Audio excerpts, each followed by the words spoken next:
বাসায় যদি ডিম থাকে এই মজার নাস্তাটি বানিয়ে নিতে পারবেন। এটা একদম চিকেন ফ্রাইয়ের মতো লাগে খেতে, এত বেশি মজার হয়। তো আমি এখানে 2টা ডিম দিয়েছি আর দিয়ে দেবো এখানে 2টা শুকনা মরিচ। তো শুকনা মরিচগুলো আমি একদম কুচি কুচি করে তারপর দিয়েছি।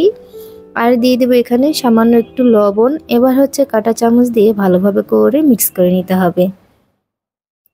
আমি এভাবে করে মিক্স করে নিচ্ছি। তো ভালোভাবে মিক্স হয়ে গেলে ফ্রাই প্যানে আমি তেল দিয়ে দিব। আমি পরিমাণ মতো এখানে তেল দিয়েছি। এবার হচ্ছে তেলটা যখন ভালোভাবে গরম হয়ে আসবে এই পর্যায়ে ডিমগুলা ঢেলে দিতে হবে। তো আমার কড়াইটা হচ্ছে একটু বড় হয়ে গেছে, তো আরও একটু ছোট নেওয়ার দরকার ছিল, সে কারণে ডিমটা কিন্তু একটু হালকা পাতলা হয়েছে। যাই হোক সমস্যা নেই, এখন হচ্ছে উল্টে দিতে হবে খুব সাবধানে। তো উল্টে দিতে যায় যা হলো আর কি, এই তো এরকম হয়েছে। যাই হোক কোনো সমস্যা নাই, কারণ এটা তো কাটতেই হবে। তো এইভাবে করে ভেজে নিতে হবে। এপাশ ওপাশ করে ভেজে নিচ্ছি আমি। ভাজা হয়ে গেলে এটাকে আমি নামিয়ে নেব। আর এই নাস্তাটি বানাতে খুব বেশি সময় লাগে না, খুব অল্প সময়ের ভিতরে কিন্তু বানিয়ে নেওয়া যায়। ডিমটা হয়ে গেছে, নামিয়ে নেব। এবার হচ্ছে ছুরি দিয়ে এভাবে করে কেটে নিতে হবে। তো পছন্দ মতো করে কেটে নিতে পারেন, আমি আমার পছন্দ মতো করে কেটে নিচ্ছি। এবার লাগবে আমাদের ময়দা। আমি এখানে 2 চামচ ময়দা দিয়ে দিব আর দিয়ে দিব 2 চামচের মতো বেসন। দিয়ে দিব এখানে সামান্য একটু হলুদের গুঁড়া, দিয়ে দিচ্ছি স্বাদ মতো লবণ, দিয়ে দেব একটু মরিচের গুঁড়া।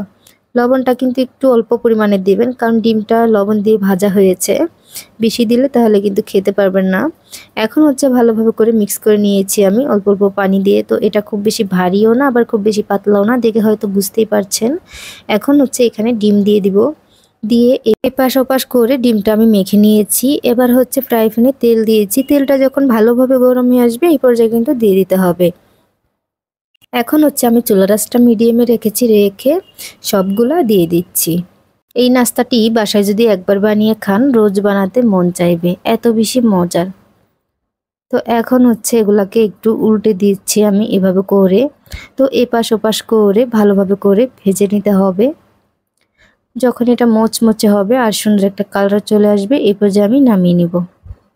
আপনারা কোন জায়গা থেকে ভিডিওটি দেখছেন অবশ্যই কমেন্ট করে জানান, যাতে করে আপনাদেরকে ধন্যবাদ দিতে পারি।